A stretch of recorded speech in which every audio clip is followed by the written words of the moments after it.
방금 시간까지 이제 역사서가 끝났죠. 이제 이 시간부터는 예언서로 들어갑니다. 예언서가 어려운 것 중에 하나는 배경에 대해서 우리가 좀 모르는 부분이 있습니다.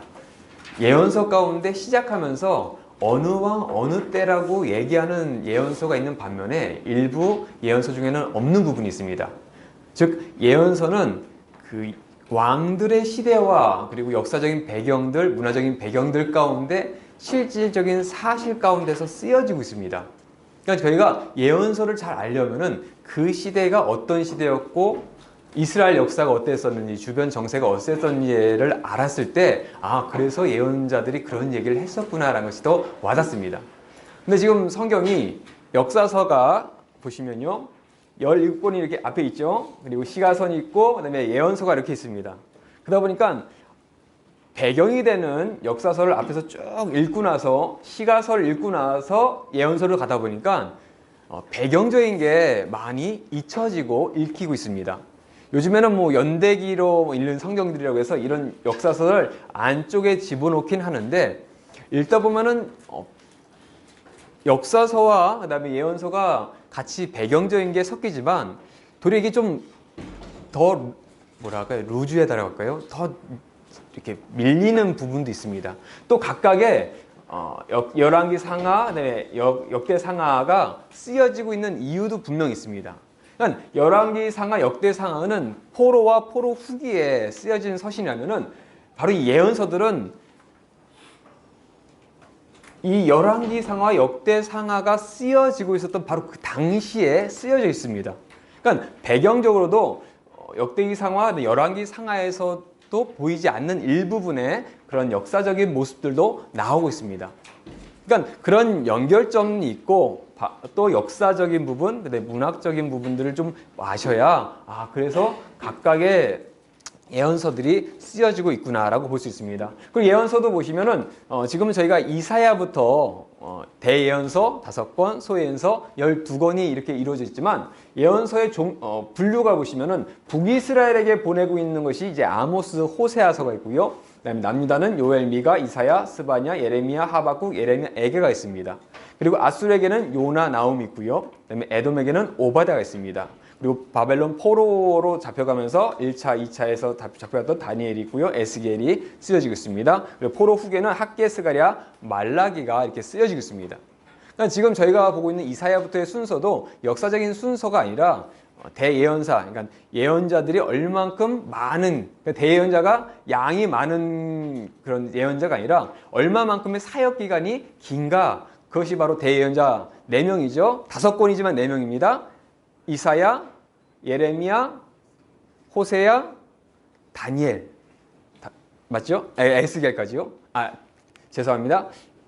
이사야, 예레미야, 에스겔, 다니엘 4명이죠. 이 4명의 예언자들이 많은 기간 활약했었고 나머지 소예언자들은 기간이 좀 짧다. 그걸 좀 아시면 되고요. 그러니까 이런 부분이 있다 보니까 우리가 우선 예언서를 이해할 때는 바로 이 열왕기 상하, 그다음에 역대 상하와의 관계성을 좀 기억해 주시면 됩니다. 오늘 이제 점심 먹은 이후부터 이제 열왕기 상하, 역대 상하 하셨으니까 어느 정도 머릿속에는 있으실 겁니다. 하지만 그거를 좀 더 이번에는 역사적인 부분으로 해가지고 과연 그 역사적인 가운데서 어떤 일이 있었고 그다음에 예언자들이 어떻게 연결되는지에 대한 시간을 이제 예언서 개관에 하려고 합니다. 보시면요 성경의 상관관계입니다. 레위기를 중심으로 모세오경이, 창세기, 출애굽기, 민수기, 신명기 이렇게 5권이 있습니다. 그리고 이 가운데 어떻게 살았느냐의 모습이 역사서에서 나오고요. 그리고 이 예언서는 이 모세오경을 가지고 이 역사서 가운데 살아가는데 그 모습이 불순종에 대한 모습들이 워낙 많았고 죄악된 모습이 있었습니다. 결국 그 최종적인 모습은 이스라엘의 멸망이라는 것으로 끝나게 됩니다. 하지만 그 가운데 있었던 예언자들의 하나님을 통한 하나님께서 예언자들을 보내셔서 그들을 경고하시고 회개를 촉구하시고 그 죄에서 벗어나기를, 특별히 우상 숭배와 관련된 죄에서 벗어나기를 계속 강조하시는 모습도 볼 수 있습니다. 그래서 보시면은 특별히 이제 열왕기 상은 솔로몬 시대까지죠. 이게 열왕기 하부터 시작해서 보시면은 각 장별로 이렇게 연결되어 있습니다. 그래서 요엘을 시작으로 열왕기 하의 마지막에 이제 오바댜까지 이렇게 연결되어 있는데요. 이번 시간에는 이 9세기부터 6세기 초반에 있는 이 예언자들, 그러니까 분열왕국, 남유다 존속 시대, 그다음에 포로 시대 요 어간까지의 예언서들을 보려 합니다. 그리고 내일 보시면은 이제 6세기, 5세기 해가지고 학개스가 말라기 이 포로 후기에 대한 또 개관이 있거든요. 이제 그때는 요 예언자들은 그때 보시면 될 것 같습니다. 자, 열왕기 하에서부터 시작하는 죄악들이 있습니다. 아까 말씀드렸죠. 대부분의 죄악은 우상 숭배와 관련이 있습니다. 왜냐면은 지금 열왕기상하 역대상하를 들으셨지만 그 안에서는 계속적으로 나왔던 것이 우상 숭배입니다. 기억해 주십시오. 멸망을 기준으로 해서 멸망 전에 예언자들이 늘 그들의 죄를 지적할 때는 우상 숭배의 죄를 계속 지적합니다. 왜냐면 실제로 그들이 우상 숭배를 했었고 바알과 아세라와 주변에 있는 모든 말곰부터 시작해서 그런 것들을 다 섬겼기 때문에 끊임없이 우상에 대해서 지적을 하게 됩니다. 반면에 포로가 멸망한 이후에 포로 후기부터 나오는 학개스가 말라기 그 세 권에 보면은 더 이상 우상과 관련된 이야기가 없습니다. 그들이 하나님을 섬기며 성전에서 예배드리는 가운데 성전을 짓는 데에 대한 이야기가 나오고요. 그들이 신앙생활하는 종교생활하는 가운데 잘못된 것에 대한 그 경고를 하는 것이지 그 가운데 우상과 관련된 건 없습니다.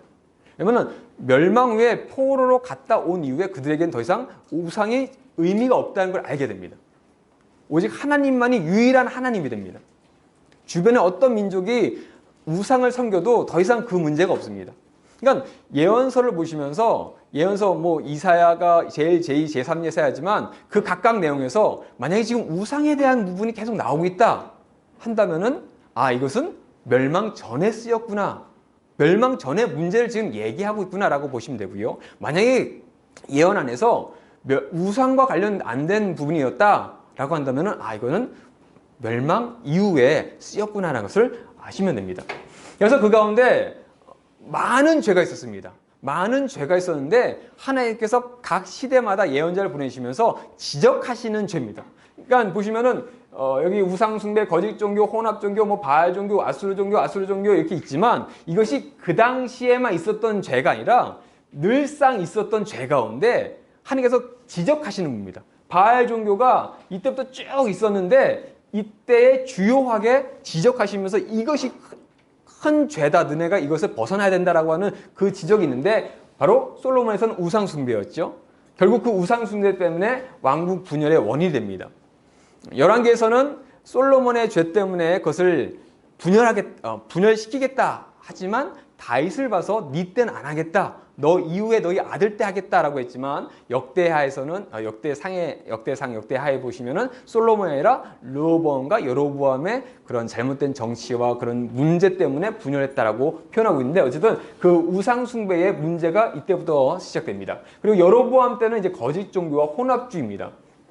왜냐면은 이 사람이 애굽에 갔다가 오면서 애굽에 있던 결국 출애굽하면서 금신상 만들던 그 모습 그대로 가져와 가지고 단과 베델에 금신상을 세우고 나서 그것이 하나님이다 섬기고 절기를 바꾸고 연도를 바꾸고 그런 과거에 하나님께서 만드셨던 그 절기들까지 다 바꾸는 그러면서 거짓 종교를 만들고 그러면서 혼합주의 결국 여로보암의 죄라는 것이 끊임없이 이렇게 반복되면서 마지막 북이스라엘 멸망하는 그때까지도 나오는 모습이 있죠. 그래서 결국 그 원인이 북이스라엘 멸망의 원인이 계속적으로 지적됩니다. 그리고 오므리 왕조에서는 바알 종교입니다.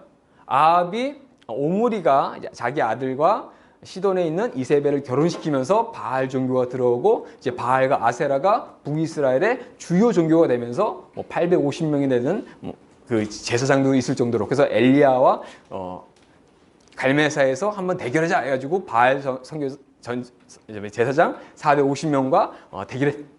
그런 모습이 있었죠. 그런 모습들이 이 가운데서도 계속 여로보암의 죄가 있으면서 바알의 종교 문제 결국 하나님께서는 이 오므리 왕조의 바알 종교의 문제를 해결하시려고 엘리야, 엘리사, 그리고 이 아람에 있는 왕까지, 그리고 예후까지 많은 사람을 동원하시고, 또 남유다에서는 요아스도 있었고요. 그다음에 그 제사장도 있었고요. 그런 많은 사람들을 통해서 이 바알 종교와 관련된 이 큰 문제를 해결하시려고 했습니다. 그리고 또 아하스 때는 아수르 종교가 들어옵니다. 이전까지는 아수르가 주되게 나오진 않습니다. 성경에서는요. 하지만 역사적으로는 이미 이 오므리 왕조 때부터 아수르의 침략이 있었고 아수르와의 관계가 계속 있었습니다. 근데 이 모습이 실질적으로 아주 강하게 나온 게 아하스죠. 왜냐하면 베가와 그 왕들이 연합해서 아수르와 공격하려고 전쟁을 벌이려다가 이제 아하스 남유다에서 그것을 거부하니까 침공에 들어가고 아하스가 디글랏빌레셀에게 도움을 요청하면서 그들이 오게 되고 그때 다메섹을 점령한 디글랏빌레셀을 아하스가 찾아가 가지고 거기 있는 신당을 갖고 와서 예루살렘에 딱 세우면서 그때부터 많은 종교들 그 바로 아수르 종교가 들어와서 실질적으로 또 우상 숭배했던 이 모습을 또 지적하는 부분도 있었습니다.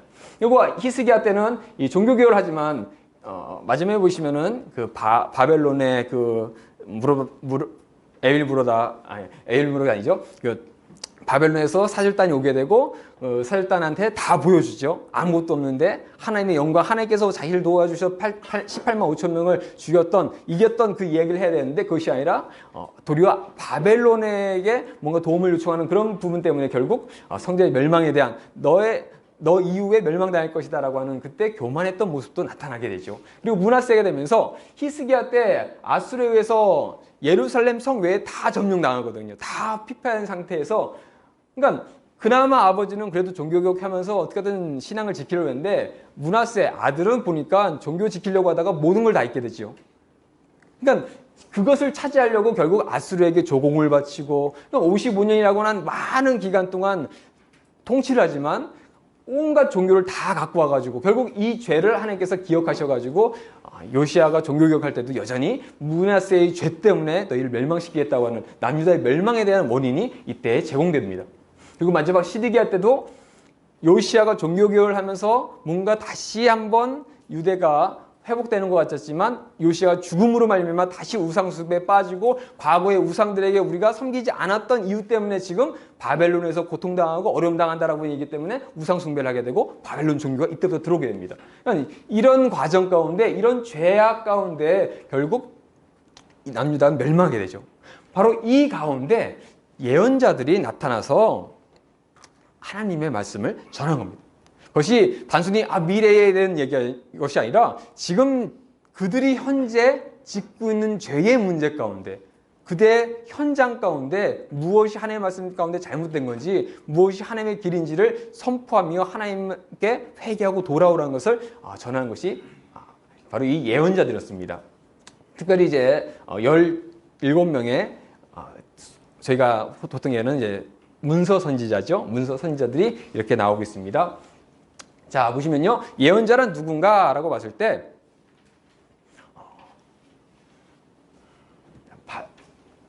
분열 왕국부터 바벨론 포로 시대 그 가운데 애국과 아수르, 바벨론, 페르시아 제국의 패권 경쟁이 휘둘리는 그 시대 가운데 활약했던 많은 예언자들입니다. 저희가 알고 있는 17명 외에도 열왕기 상하, 역대 상하에 보시면은 다른 예언자들이 있습니다. 우리가 가장 잘 아는 엘리야, 엘리사라고 하는 예언자가 있었습니다. 그들은 문서 선지자는 아닙니다. 보통 그래서 비문서 선지자라고 말합니다. 그러니까 초창기에 비문서 선지자가 활동하다가 어느 순간부터 문서 선지자가 요엘부터 나타나면서 이 문서 선지자와 비문서 선지자가 나타나게 되는데 한번 보시죠. 여기 보시면은 왕들이 있고요. 이 가운데 있는 이 사람들이 바로 예언자들입니다. 이 가운데는 이제 검은색으로 칠해져 있는 부분이 문서 선지자죠. 문서 선지자가 있고 반면에 아무 표시가 없는 이런 예언자들이 또 있었습니다. 그러니까 초창기에 예후, 그러니까 요엘을 중심으로 해서 요엘 전에 많은 비문서 선지자가 있다가 요엘이 나타나면서 문서 선지자와 비문서 선지자가 혼용되어서 나타나면서 계속적으로 하나님의 말씀을 전하며 그들의 회개를 촉구합니다. 그리고 요엘을 시작으로 멸망에 대한 얘기를 계속적으로 강조하면서 너희가 지금 이 죄 가운데 살면은 멸망당한다. 그렇기 때문에 예언자들의 이야기는 신비한 얘기가 아니었습니다. 그냥 미래에 대한 얘기만 하는 것이 아니라 실질적인 역사 가운데 그들이 사는 가운데 어떻게 잘못 가고 있는지 그 죄를 지적하면서 그리고 하나님께서 그 죄로 말미암아 내리실 심판에 대한 경고, 만약에 그 죄에서 벗어난다면은 회개하고 돌아온다면은 회복에 대한, 그 때문에 예언자들의 예언이 요나 같은 경우는 정확히 말하면 이루어지지 않은 거죠. 니느웨의 멸망을 예언했는데 그들이 회개하니까 도리어 그 멸망의 예언이 하나님께서 구원으로 바꿔주셨습니다. 즉 멸망으로 갈 것인가 구원으로 갈 것인가, 그 기준은 너희가 하나님 앞에 나와서 회개해라, 이것을 예언자들이 끊임없이 얘기하고 있습니다. 그래서 보시면은 열왕기 상하에서 이제 12장부터 13장에 보시면 이제 요엘 시대가 있고요. 14장 이후부터는 이제 13장, 14장에 이제 요나를 읽으시면 되고, 그다음에 14장에서 15장 사이에는 아모스와 호세아가 이렇게 위치하고 있습니다. 그러니까 14장의 내용을 보면서 이때가 아모스와 호세아의 배경이 되구나. 그다음에 15장을 읽으시고 나면은 미가와 이사야의 배경이 되구나. 그다음에 18장, 20장 읽으시면 나홈의, 그다음에 21장은 스바냐의, 그다음에 예레미야는 22장, 23장부터는 하박국과 다니엘, 그다음에 24장에는 에스겔, 25장에서 에가와 오바댜의 배경이 되는구나라고 보시면 됩니다. 그래서 성경을 열왕기 상하, 역대 상하도 쭉 읽으시지만 예언서를 읽으실 때 미리 한번 이렇게 앞부분을 좀 읽어보시고 그 앞에 있던 왕들이 어떤 일을 했었는지를 보시고 읽으시면은 그래서 요엘이, 요나가, 아모스가, 호세아가, 미가가, 이사야가, 나홈이, 스바냐가, 예레미야가, 하박국이, 다니엘이, 에스겔이, 예레미야가, 오바댜가 이런 얘기를 했구나, 이걸 좀 더 아실 수 있습니다.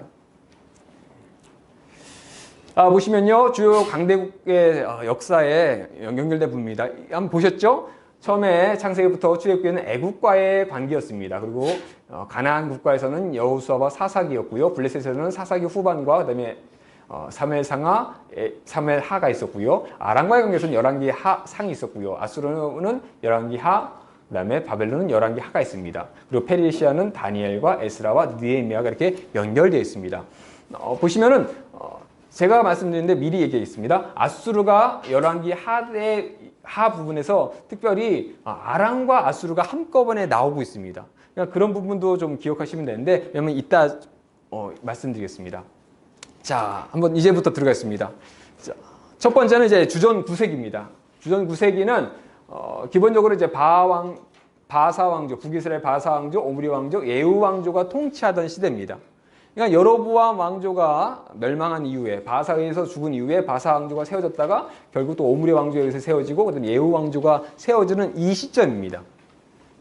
그리고 아까 말씀드렸던 바알의 문제가 이때부터 상당히 크게 나타나는, 바알 신앙의 문제가 북이스라엘만 있다가 혼인 관계가 되면서, 인척 관계가 되면서 이것이 남유다로 오게 됩니다.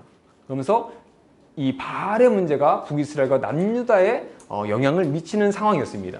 그리고 이때 비문서 선지자였던 엘리야와 그다음에 엘리사가 활동했던, 그래서 하나님께서 하나님 되심을, 그래서 뜻이죠. 엘리야는 하나님께서, 여호와께서 하나님이시다. 그리고 엘리사는 여호와께서 구원이시다. 정말 그 이름처럼 그렇게 활동했던 모습도 볼 수 있습니다. 그런 가운데 이 바알의 신앙을 심판하려고 북이스라엘은 엘리사가 있었고, 그다음에 예후, 그다음에 아람에서는 하사엘이 있었죠. 그다음에 남유다에서는 여호야다 대제사장이었죠. 여호야다 있었고, 요엘이 있었고, 그리고 몇 명이죠? 하나, 둘, 셋, 넷, 다섯, 여섯, 6명이라고 하는 이 많은 사람들이 이 바알 신앙을 어떻게 하든 하나님께서 없애시려고, 그 죄 가운데 그들을 벗어나게 하시려고 활약했던, 그만큼 바알의 신앙이 얼마나 이스라엘, 북이스라엘과 남유다에 영향을 미쳤는지 알 수 있습니다. 자, 그런 가운데 9세기에는 레반트 지역의 모든 전쟁이 늘 북쪽에서 했습니다.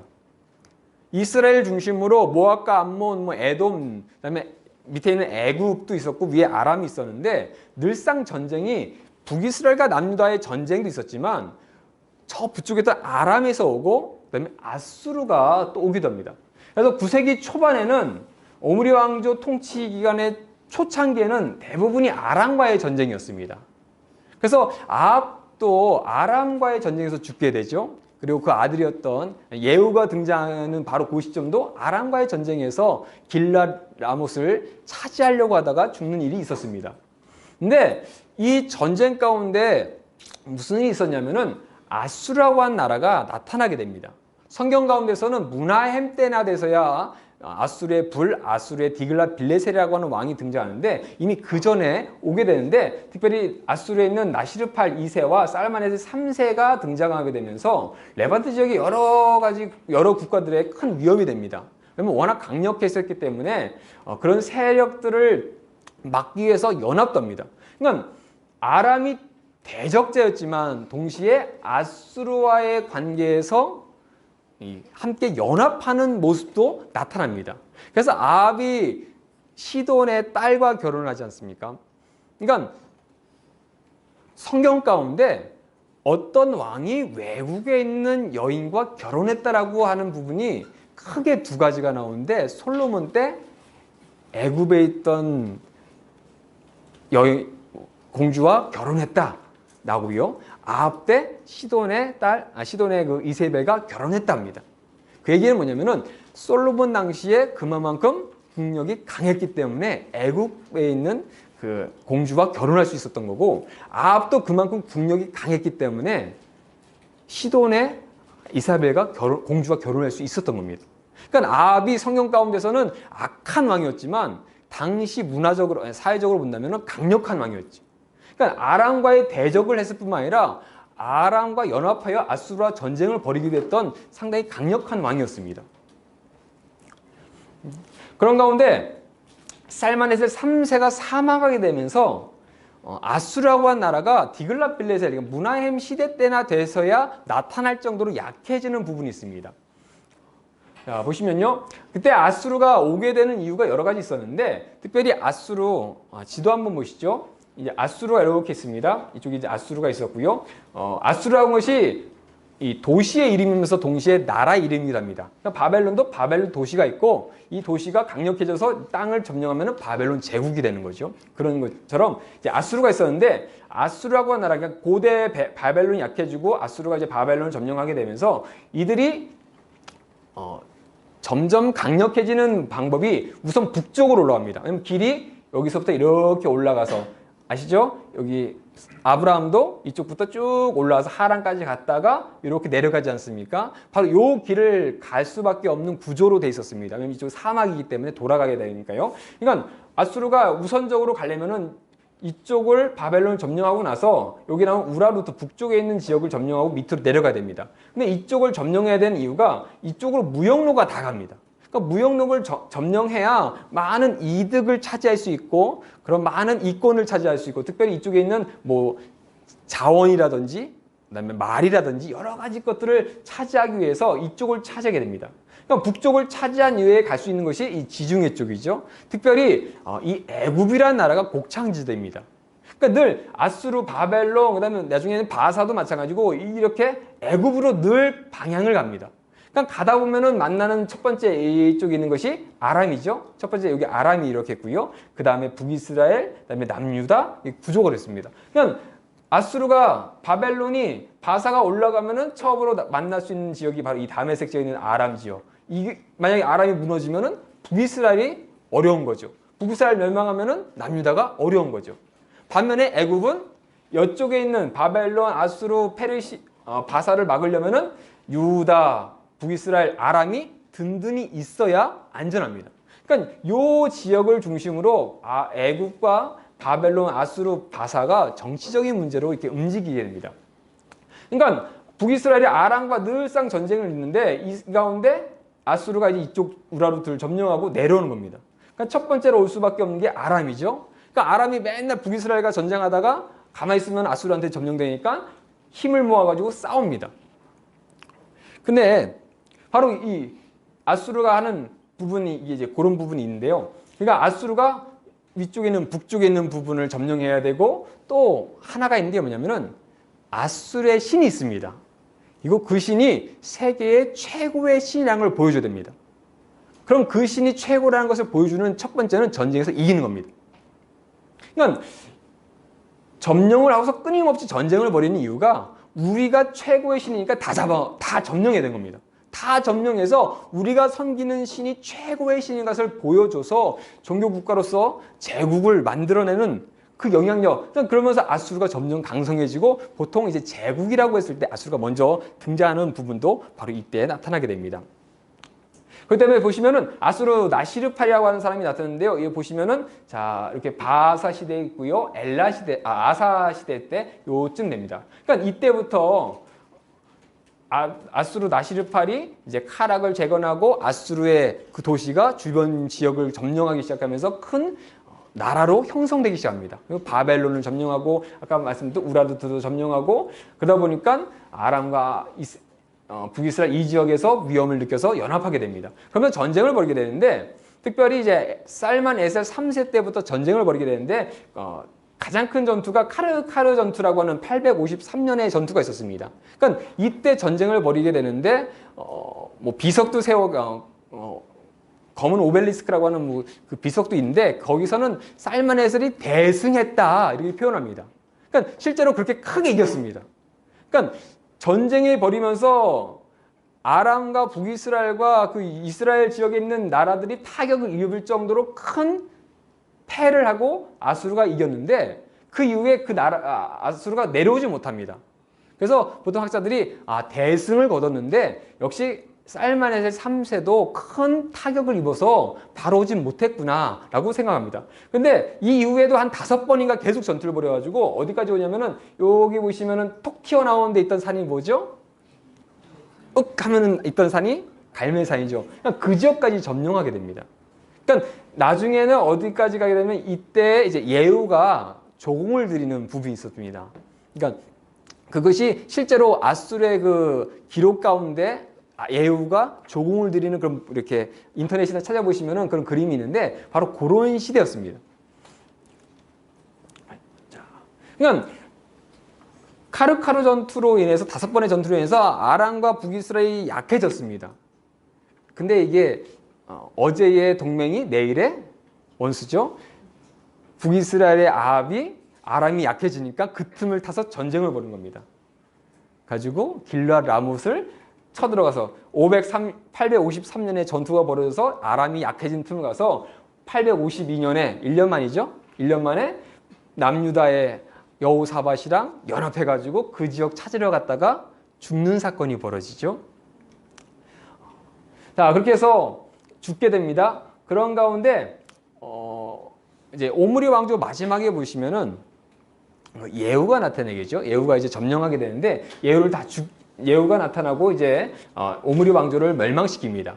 근데 그때 어떤 일이 벌어지게 되면은 아달랴가 남유다에서 다윗의 왕조, 그러니까 자신의 아들이 죽자마자 자신이 있는 그 남유다에서 다윗의 후손을 다 죽입니다. 다 죽입니다. 한번 생각해 보십시오. 다윗의 후손으로 이어질 수밖에 없는 남유다에 다윗의 왕조의 후손이 없는 겁니다. 문제가 생긴 거죠. 한 사람이 딱 살아남았습니다. 다행히 요아스가 살아남았죠. 근데 이때 요엘이 등장합니다. 근데 요엘이 그 메뚜기 재앙에 대한 부분이 있는데 하나님께서 레위기와 신명기 가운데 재앙에 대한 부분, 그들이 죄 가운데 있을 때 메뚜기 재앙에 대한 부분이 있습니다. 즉 흔하게 요즘에도 뭐 나오는 여러 가지 이제 이야기들이 있는데 메뚜기 재앙에 대한 메뚜기의 어떤 그 큰 어려움이 있는데 그 어려움이 이때 생기게 되고 그 바알의 문제가 생기게 됩니다. 아까 말씀드렸듯이 남유다에는 그 요엘도 바알 신앙의 그 심판자로서 세우되죠. 그런 가운데 요엘이 활동합니다. 그들에게 위로합니다. 왜냐하면 다윗의 왕조가 완전히 무너져가지고 더 이상 하나님께서 이어졌던 그 약속이 이어지지 못할 것 같은 그런 상황 가운데 요아스가 살아남죠. 그러면서 하나님의 위로를 전하는 모습. 그래서 요엘의 메시지가 다른 예언서들과 좀 다른 부분도 좀 있습니다. 그래서 그렇게 되는데 바로 이 시점에 그러니까 예후 때 아까 말씀드린 살만에셀 3세에 의해서 조공을 드리게 됩니다. 근데 이 살만에셀 3세가 죽은 이후에 대부분 제국들의 문제는 왕권이 누구로 넘어갈 것인가라고 하는 문제로 약해집니다. 결국 살만에셀 3세가 죽게 되면서 왕위를 누가 올라갈 것인가라고 하는 내분이 생기면서 아수르라고 하는 나라가 더 이상 역사 속에 드러나지 않습니다. 침체기에 빠지게 됩니다. 그런 가운데 이제 보시면은 중간에 딱 한번 아단 나랄이라고 하는 이 왕이 한번 나타나서 다시 한번 아수르가 강해지는 것 같은데 약해집니다. 그러니까 이 9세기는 바로 이 아람과의 관계에서 아수르가 등장해서 반짝였다가 사라졌던 그런 가운데 엄청난 어려움을 주었던, 그렇기 때문에 나중에 요나 때 보면은 요나 때가 여로보암 2세죠. 여로보암 2세 이후에 무나헴 때나 돼서야 아수르라고 하는 나라가 등장해야 되는데 여로보암 2세, 스가랴, 살룸, 무나헴입니다. 그러니까 4번의 왕이 지나고 나서야 디글랏 빌레셀이 나오게 되는데 바로 그 여로보암 2세 때 요나가 대단히도 아수르를 싫어합니다. 왜냐면 이 앞선 시대 때 살라마네셀 3세 때 그리고 예후 때 조공도 드리고 그 어려움을 당했었기 때문에 그런 모습도 나타나고 있습니다.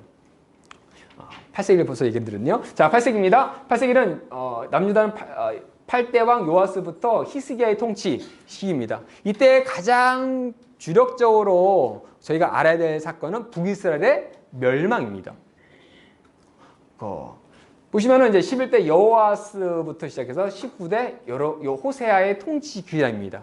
결국 멸망으로 북이스라엘 멸망하는 건 바로 그 시기인데요. 남유다 10대 왕 우시야와 북이스라엘 13대 왕 여로보암 2세 때 아주 번창하는 솔로몬의 시대만큼 강성해지는 이 시대를 맞게 됩니다. 왜냐하면은 아람도 아수르 때문에 어려움 당해서 약해지고 아수르는 왕권을 가지고 싸우다 보니까 내분 때문에 약해지고, 그리고 애굽은 아직 이스라엘 지역에 특별히 영향력을 미치지 않는, 그러니까 양쪽 위아래에 어떤 나라도 이스라엘 지역에 영향을 미치지 못하고 있었습니다. 그러니까 그런 가운데 우시야와 여로보암 2세가 솔로몬 시대만큼의 부를 차지하는 모습도 있습니다.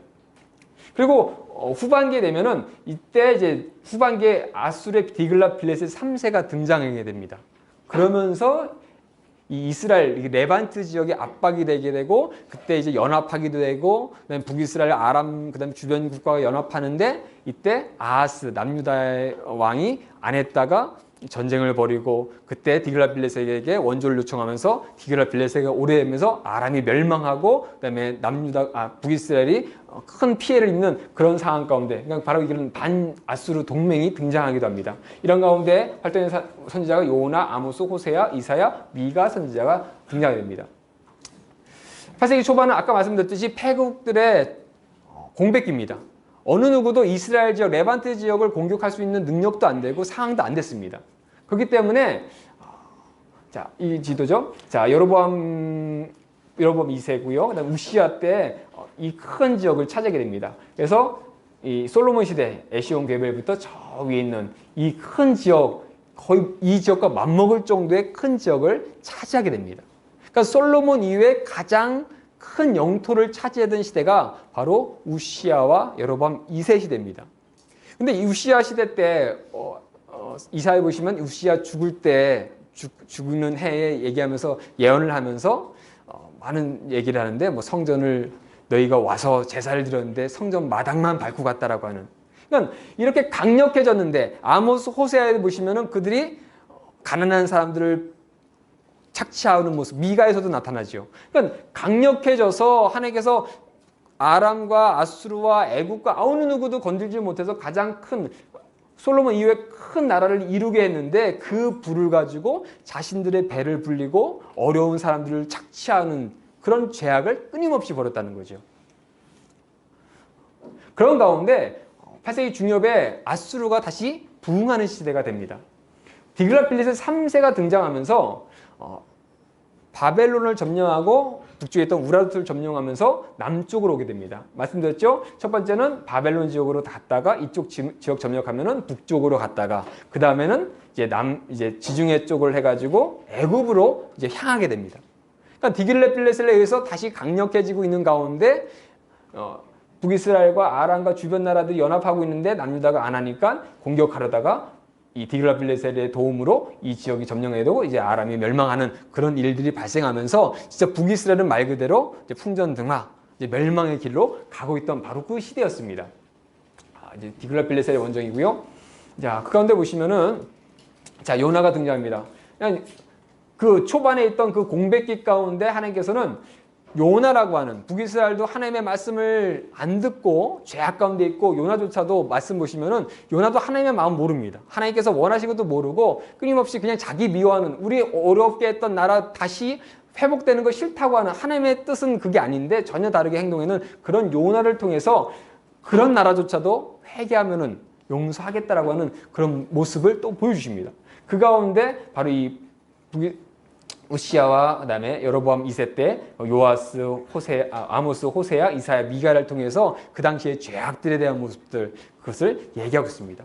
그 다음에 8세기 중엽에 비글랏 3세가 나타나게 되고 무나헴 때 조공을 받게 되고 그다음에 아하스가 이제 요청했던 전쟁 가운데 그 베가와의 전쟁을 통해서 아람이 멸망하는 그런 사건도 발견됩니다. 그래서 아람이 멸망하게 되고요. 결국 그 아수르의 디글랏빌레셀을 시작으로 해서 끊임없이 그 왕들의 전성기로 그러니까 더 강력해지는 가운데 결국 호세아가 딱 등장하게 되는데 베가가 죽고 호세아가 되는데 베가가 아람을 섬기다가 이때 등장한 게 누구냐면 애굽입니다. 생각해 보십시오. 아람이 멸망했고요. 북이스라엘이 약해졌습니다. 그리고 남유다는 솔직히 전쟁 벌여서 싸울 만한 능력이 안 됩니다. 그럼 그 다음으로 갈 수 있는 지역이 애굽입니다. 그러니까 애굽 입장에서는 자신들을 방어하기 위해서 이제부터는 레반트 지역, 북이스라엘과 이스라엘, 남유다, 그 다음에 그쪽 지역에 있는 나라들을 지원하기 시작합니다. 아수르를 막기 위해서요. 결국 호세아가 말씀해 보시면은 아수르의 그 도움을 받아가지고 애굽의 도움을 받아가지고 아수르에 반역을 했다가 살만에서 5세 때 끌려가서 3년 동안 잡히면서 사마리아 성이 갇히게 되고 그다음에 그 이후에 그 사마리아 성이 점령되면서 북이스라엘이 완전히 멸망되는 그런 모습이 나타나고 있습니다. 보시면은 디글랏빌레셀을 시작으로 아수르가 독특한 정책을 하나 시작합니다. 뭐냐면은 자신들의 말을 잘 듣는 나라는 봉신국가를 세웁니다. 그러니까 왕도 그대로 있고 땅도 그대로 있고 왕권도 그대로 하면서 그저 조공만 바치면 그러니까 아수르가 북이스라엘 점령했음에도 불구하고 그들이 여전히 살아남을 수 있던 것이 봉신국가로서 열심히 조공만 바치면 살아남을 수 있는 겁니다. 근데 그렇지 않을 경우에는 속주로 만들어버립니다.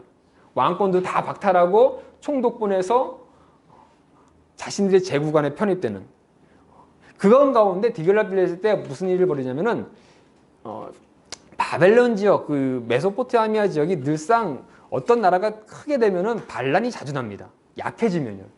그러니까 그 반란을 잠재우는 방법이 무엇일까라고 하러 고민하다가 그래 그 땅에 있는 사람을 끌고 와서 다른 쪽에 보내고 다른 쪽에 있는 사람 보내서 섞어버리자.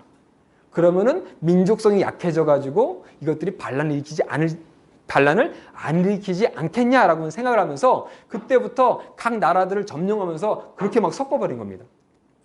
그렇기 때문에 북이스라엘 점령되면서 말씀해 보시면은 그쪽에 있는 사람들을 고산과 할라 지역으로 보내버리고 거기 있는 사람들을 보내버리죠. 그래서 섞어버리죠. 그래서 반란의 기밀을 잠재우기 위한 그런 여러 가지 일을 아수르가 하게 됩니다. 그래서 이쪽에 있는 이제 북이스라엘 점령하게 되고 여기 있는 사람들을 이제 할라와 악메다 고산 지역으로 보내고 이쪽에 있는 사람을 일로 보내는 그런 정책이 디글랏빌레셀을 시작으로 했는데 이후에 아수르가 끊임없이 그 정책을 펼치는 모습도 우리는 보게 됩니다. 그래서 유다는 이제 봉신국가죠. 조국만 열심히 바치면 나라는 유지할 수 있습니다. 그러니까 히스기야를 시작으로 시드기야 멸망하기 전까지 끊임없이 나라를 유지할 수 있는 것은 열심히 조공을 바치면은 근데 꼭 문제가 열심히 아수르 섬기다가 아니면 바벨론 섬기다가 애굽이 괜히 딱 나오면은 애굽에 붙으니까 그때 또 공격당하고 그또 어려움당하고 그 일이 또 반복되죠. 그렇게 이제 봉신국가로 남는 반면에 이 위에 있는 사마리아 지역은 사마리아, 길르앗, 무깃도, 길르가임이라고 하는 이런 여러 가지 주로 완전 속주로 완전히 변해버립니다. 그것이 바로 이제 8세기의 모습이었습니다. 이제 7세기가 되면서 히스기야가 시작되는데 히스기야를 시작으로 이제 레반트가 그러니까 그 히스기야를 시작으로 이제 아수르의 영향력 그리고 그 가운데 바벨론이라고 하는 영향력이 이때 나타나게 됩니다. 히스기야는 이제 종교개혁도 하고 아수르의 점령을 당해서 아수르의 봉신국가였는데도 불구하고 그러면은 봉신국가가 할 것은 조공을 바치면서 그 나라의 우상을 섬겨야 됩니다. 그러니까 아하스가 전쟁 벌였을 때 가가지고 다메섹에 있는 그 신당 갖고 와가지고 똑같이 만들어가지고 섬겼던 게 그래야지 봉신국가로서 인정되고 조공을 바쳐서 나라를 유지할 수 있기 때문에. 그러니까 그걸 히스기야가 거부한 겁니다. 그러니 아수르가 그 많은 인원을 데리고 와서 예루살렘 성 외에 다 점령하고 마지막 예루살렘 성을 딱 점령하려고 그 시점에 그들이 회개하며 하나님께 나갔을 때 18만 5천 명이 죽으면서 사네립이 돌아가게 되죠. 근데 사네립이 최전성기의 왕이 아닙니다. 아직도 그 다음 아들이 더 큰 일을 하게 되고 더 큰 제국을 만들려고 강력한 힘을 갖고 있었습니다. 그런 가운데 히스기야는 바벨론의 사절단을 맞이하면서 뭔가 그들에게 얻으려고 했는데 아들이었던 므낫세가 보니까 사네립이 돌아가는데 가만히 사네립은 돌아가서 바로 죽지 않거든요. 돌아가서 더 오랜 세월이 있으면서 반란도 진압하고 그런 가운데 힘이 점점 강해지니까 살아남기 위해서 그 신들을 다 갖고 올 수밖에 없는 겁니다. 살아남기 위해서 본인은 나라를 지키고 경제적으로 살리고 정치적으로 살리려고 했던 목적이 있었지만 결국 그것이 철저하게 하나님 앞에서는 악이었습니다. 그게 아니면 우상도 섬기고 자녀도 제물로 바치고 그다음에 하나님의 선지자들을 죽이는 그래서 뭐 이사야 선지자도 예언을 쭉 하다가 므낫세 때 뭐 죽었다라고 하는 그런 전설도 있는데 그런 가운데 있었습니다. 그렇게 아수르의 영향력을 받다가 이 아수르가 마찬가지로 아수르 바니파라고 하는 왕 이후에 또 왕법 문제 때문에 또 반란 때문에 약해집니다. 그러니까 약해지면은 이스라엘 지역에 영향력을 행사할 수 없겠죠. 바로 이 시점에 요시야가 나타난 겁니다. 요시야가 왕이 되면서 암몬 아버지가 죽고 그다음에 아들이었던 요시야 8살 때 요시야를 세우면서 그가 이제 통치를 하다가 두 번의 종교 개혁을 하게 되죠. 근데 이제 단순히 남유다가 아니라 북이스라엘까지 전 지역을 종교 개혁하는 그래서 예루살렘에는 성전만 납두고 모든 다 지역에 있는 산당을 다 없애고 거기서 하나님의 유월절도 섬기고 정말 종교적으로 하나님 앞에 나아가려고 했던 그런 모습도 있었는데 문제는 아수르가 약해지니까 그 가운데 있었던 바벨론이라고 하는 그 도시가 나라를 형성하고 독립하면서 아수르 지역을 점령하기 시작합니다. 그러니까 히스기야 때 방문했던 그들이 바로 요시야 때가 돼서야 강력한 힘을 가지기 시작하면서 독립하게 되면서 제국으로 넘어가려고 하는 바로 그 강력한 힘을 갖고 있을 때, 자, 그동안 아수르가 있어가지고 이스라엘, 북이스라엘, 남유, 아람 다 점령했죠? 그럼 아수르와 부딪힐 수 있는 지역이 애굽입니다. 근데 아수르 때 되면은 지도를 봐야 되겠네요. 자, 아수르 때 되면은 애굽을 점령해 버립니다. 애굽을 점령했는 아수르가 아수르 바니팔 이후에 약해지니까 그럼 이 땅을 회복하면서 바벨론이 또 옵니다. 바벨론이 좀 뒤에 있죠? 그럼 바벨론이 오는데 요 가운데 낀 나라가 바로 아수르입니다. 즉 아수르가 바벨론에서 멸망하면은 그 다음에 공격하는 나라는 또 애굽이죠. 그러니까 애굽은 아수르 때문에 이 지역을 잃었는데 바벨론이 강성해지면 또 잃게 되니까 이때 누가 올라가면 바로 누구가 올라가는 겁니다. 그래서 그 전쟁 가운데 아수르를 어떻게든 살려놔야 자신들한테 이익이니까 도와주러 갔는데 때마침 무기또에서 요시야가 막고 있다가 결국 죽게 되죠. 그런 일이 바로 이 7세기 가운데 있었습니다. 그리고 이 가운데 활동했던 선지자는 나움과 스바냐, 예레미야, 하박국, 다니엘, 에스겔, 오바다입니다. 그래서 나움을 특별히 므낫세 시대 때 그것도 아수르가 가장 강력했던 애국까지 점령했던 그 시대에 그 나라가 망한다는 지금 누가 봐도 최고로 강한 나라 정말 누구도 범접할 수 없는 그 나라가 순식간에 망할 거라고 하는 그 예언을 나움이 합니다. 요나 때만 해도 회개해서 하나님께서 회복하셨던 구원했던 그 나라가 결국 멸망받는다라고 하는 것을 나움에서 얘기했죠. 그리고 스바다에서는 요시야 통치 전에 있었던 결국 므낫세의 죄악 때문에 그 나라가 결국 이스라엘은 멸망받을 수밖에 없는 죄악으로 빠지고 있는 그 예언을 또 하게 됩니다. 그리고 예레미야가 또 그 나라를 향해서 회개에 대한 눈물을 흘리며 예언하기도 하고요. 하박도 마찬가지고요. 그 가운데 후반에서는 다니엘과 그다음에 에스겔 같은 경우에는 포로로 잡혀가가지고 포로지에서 바벨론에서 예언했던 그런 모습도 있고 그다음에 오바다는 멸망 이후에 예언했던 모습도 있습니다. 바로 이런 7세기 아수르가 팽창했다가 멸망하는 그러니까 한 세기 만에 큰 제국이 형성됐다가 또 사라지고 새로운 또 다른 제국이 형성되는 시기였습니다. 그러니까 사네립이 침공 실패하고 에사랐돈 아들이 즉위하면서 전성기를 이루고 그 다음에 에사랐돈 이후에 아수르 바니파라는 왕이 나타나서 이 지역을 점령하는 바로 에사랏돈이 나오고 그다음에 아수르 바니팔이 나오면서 그때 아마 므낫세가 잡혀갔다가 하나님께 회개하고 하는 그런 모습도 있었을 거라고 보이겠습니다. 그러니까 이것이 이제 최전성기 이런 땅을 큰 제국을 형성했던 이 시대에 바로 나오미 활동했다는 거죠. 자 보시면요. 자 그런 이제 있구나. 므낫세가 있고요. 자 이제 여기 보시면 에사랏돈 때 애굽을 공격하고 아수르 반입할 때 완전히 애굽을 상하 이집트를 다 점령해 버립니다. 그러니까 가장 큰 점령한 가운데 말씀드렸듯이 반란, 애굽에서 반란 나오고 바벨론 반란. 그러니까 이쪽에서 반란 나오니까 일로 가서 진압하면 이쪽에서 반란 나오고 왔다 갔다 하면 얼마나 힘을 소진하고 약해지겠습니까? 결국 그런 영향 때문에 아수르가 점점 약해지는 그런 상황이 이 7세기에 있었습니다. 그런 가운데 나보폴라살이 바벨론을 나라를 독립하면서 아수르를 점령하는, 그래서 여기 보시면은 609년에 아수르가 점령되면서 이 바벨론에 의해서 제국이 형성되는 시기를 맞이합니다. 그리고 이 말미에 7세기 말미에 느부갓네살이 나타나게 되고 이 느부갓네살에 의해서 여호야김 때 1차 포로, 이때 누가 잡혀가죠? 다니엘이 잡혀가게 되죠. 그러니까 아수르 그 큰 제국이 순식간에 그렇게 멸망하면서 그 제국을 점령한 바벨론이 나타난 겁니다. 그런 가운데 끌려가서 그들이 했던 이게 뭐냐면은 다니엘과 세 친구가 자신들의 부모님들은 그 죄악 가운데 있지만 우리는 뜻을 하나님께 두고 이제 우리는 하나님만 섬기겠다라고 하는. 그러니까 다니엘을 통해서 그 자신들의 뜻을 정한 모습, 그리고 그 제국 가운데 하나님께서 누구신지, 느부갓네살조차도 너희 여호와가 진짜 하나님이다. 그런 모습들이 끊임없이 나오는. 어쩌면은 다니엘을 통해서 그 바벨론의 포로로 잡혀올 것이 점점 준비가 되죠. 그들이 가장 높은 종교의 통치자가 되고 각 지역에, 새 친구는 각 지역에 나가기도 하고요. 그런 가운데 어쩌면은 그 모든 것이 또 준비되는 이 기간도 이 7세기에 시작되는 것도 볼 수 있습니다. 그리고 6세기입니다. 6세기는 남유다의 멸망이 있습니다.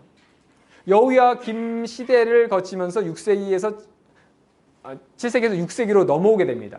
근데 이 여호야김을 필두로 1차 포로, 그다음에 여호야김 때 2차 포로, 그다음에 시드기야 때 3차 포로를 겪으면서 남유다가 멸망하게 됩니다. 그래서 이제 포로기는 바벨론 느부갓네살부터 이제 고레스까지 이 기간 동안 포로의 기간을 받게 되고요. 그리고 또 6세기 후반에는 포로 귀환도 있습니다. 바벨론이 정말로 큰 제국을 또 이뤘지만 이 나라 역시 얼마 가지 못합니다.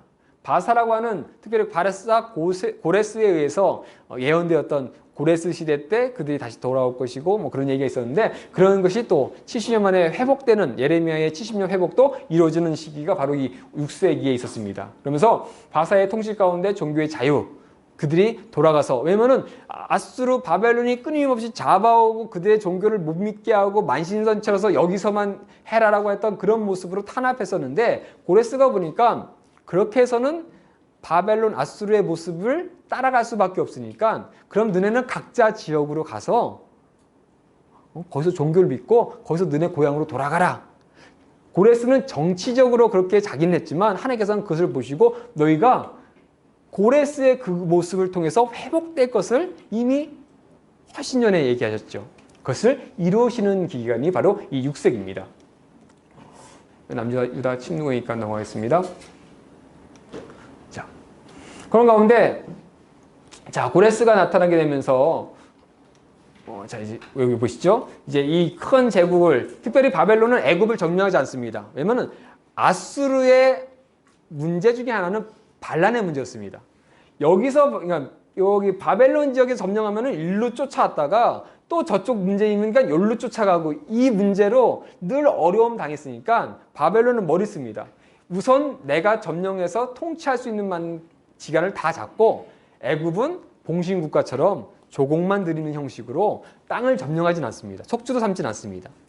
하지만 이 나라가 이제 느부갓네살 이후에 얼마 안 돼서 벨사살까지 하는 그 왕도 얼마 안 되죠. 그 기간 가운데 멸망되는데 바로 이 안산 왕군에 있던 고레스가 나타나게 되면서 이 지역을 점령하게 되죠. 그래서 바벨론을 멸망시키는 모습도 있습니다.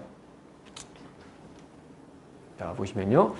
그래서 보시면은 6세기 초반에는 멸망과 함께 포로 시대가 이렇게 연결됩니다. 포로 기간 가운데 있고, 그다음에 6세기 중반에 고레스가 나타나면서 그들이 돌아오는 모습들. 그래서 보시면은 이제 1차 귀환 공동체가 이때 나오죠. 그래서 6세기 때는 스룹바벨을 통해서 포로 1차 포로가 돌아오게 되고 그때 성전 건축이 재건되는 모습들이 있습니다. 그래서 성전이 완공되는 모습들. 그러니까 이 바사 시대를 통해서 이 고레스부터 그 역할이 또 되는 것을 볼 수 있습니다. 보시면 이제 포로 귀환부터 시작해서 이 죄송합니다. 이제 아수르에 또 이제 보통 우리가 알고 있는 에스더 사건이 있지 않습니까? 에스더 사건, 그다음에 2차, 3차 포로는 이제 이후에 6세기, 5세기에 그 예언서 개관 가운데 있습니다. 그러니까 그 가운데 이런 여러 가지의 주변에 있는 나라들과의 역학관계 그리고 성경 가운데 있는 배경 가운데 예언자들이 나타난 겁니다. 그러니까 그 가운데 그들의 예언을 하고 하나님의 말씀을 전하고 결국 6세기 초반까지 있었던 예언자들은 늘 예루살렘의 멸망을 향해서 얘기하는 거죠.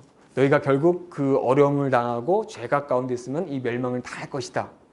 그리고 하나님께서는 실제로 그 멸망을 위해서 아수르도 사용하시고 바벨론도 사용하시고 또 바사도 사용하시는 모습이 있습니다.